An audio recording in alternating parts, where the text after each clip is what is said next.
Valerie Bertinelli says she lost her job as a spokesperson after gaining weight, and that revelation has peeled back the curtain on a reality that millions of people live with every day, but rarely hear spoken aloud, especially not by someone with her level of fame, longevity, and public goodwill.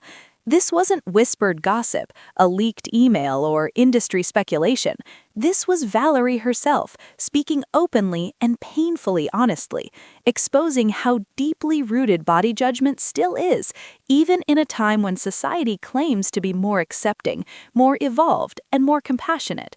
For over 5 decades, Valerie Bertinelli hasn't just existed in American pop culture, she's been woven into it. She didn't arrive on television as a fully formed celebrity, she grew up there. Audiences first met her as a teenager, watching her navigate adolescence on screen, and then continued to follow her through adulthood, marriage, motherhood, heartbreak, reinvention, and personal growth. Few celebrities have had their lives unfold so publicly and continuously, and even fewer have remained as widely loved. But with that visibility came scrutiny, and with that scrutiny came a recurring focus on her body. From the very beginning, Valerie learned what so many women in Hollywood learn early on. Talent might open the door, but appearance determines how long you're allowed to stay inside. Compliments flowed when she was thinner. Praise intensified when she lost weight. She was called inspiring, disciplined, admirable. Opportunities expanded when her body aligned with what the industry wanted to showcase. And when it didn't, the shift was immediate.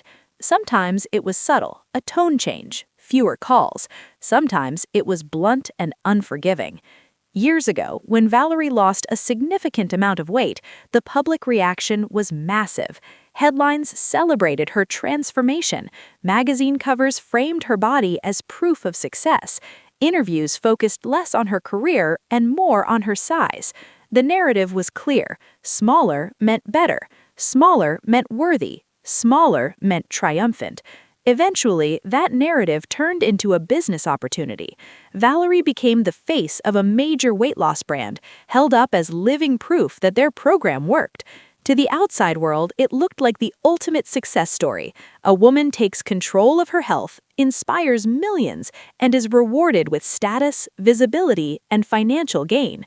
But what no one talked about was the pressure behind that image. Valerie has since admitted that maintaining that weight came at a high emotional cost. Every bite of food came with anxiety. Every public appearance came with fear. Every fluctuation on the scale felt like a moral failure. She was praised for shrinking, but no one asked what it was doing to her mental health. No one asked if she felt safe in her body. No one asked if she was living or just performing wellness. As time passed, life unfolded in ways no diet plan can control. Stress mounted, emotional wounds resurfaced, long-standing struggles with self-worth, grief, and coping mechanisms took their toll, and slowly, naturally, her body began to change again. Not suddenly, not dramatically, just gradually, the way bodies respond to emotional strain and lived experience.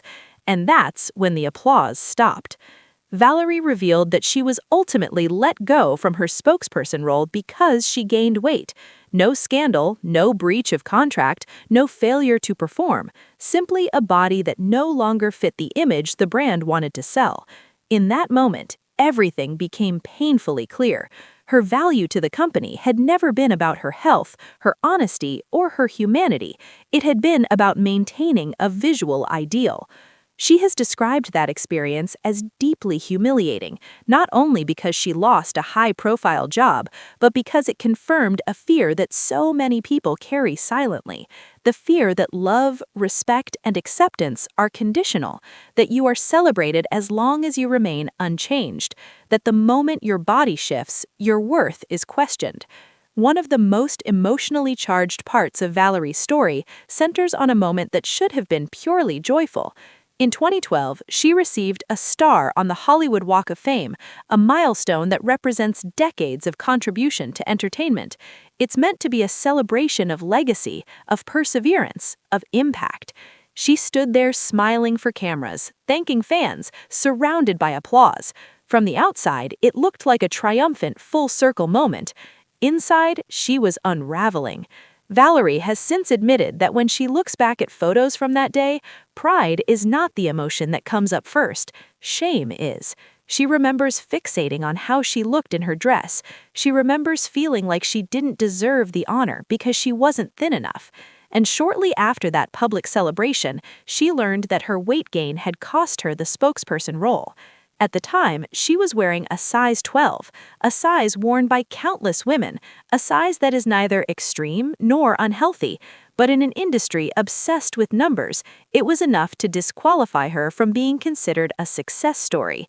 What makes this even more painful is Valerie's admission that she had previously been pushed to a size that simply wasn't sustainable for her body.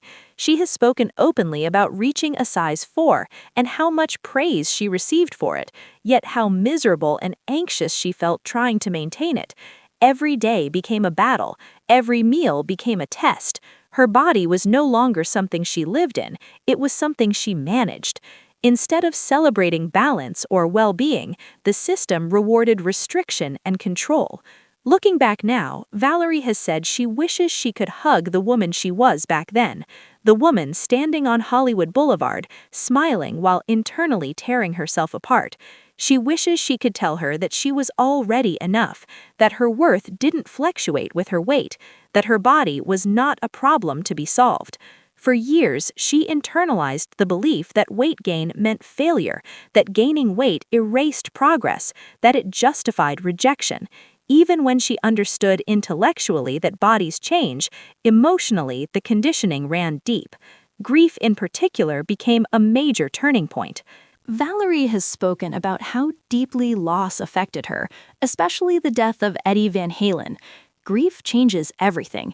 It disrupts sleep, appetite, hormones, motivation, and self-care. Survival becomes the priority, not perfection. Yet the entertainment industry rarely makes room for grief. It expects performance, consistency, and visual stability, even when life is falling apart.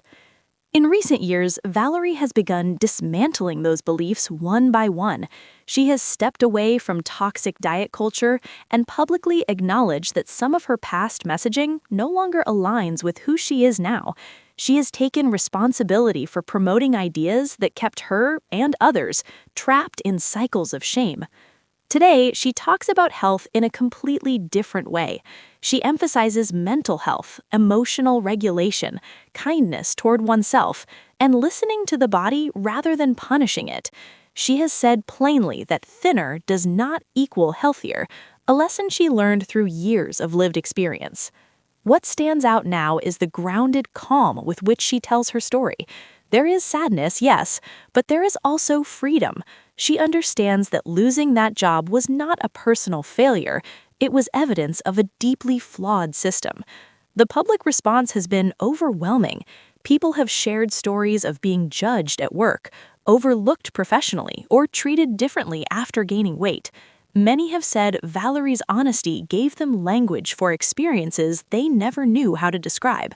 The conversation has grown far beyond one celebrity and one contract. It has reignited discussions about ageism, sexism, and the brutal expectations placed on women, especially women who age visibly. While men are often celebrated for growing older, women are scrutinized with increasing intensity.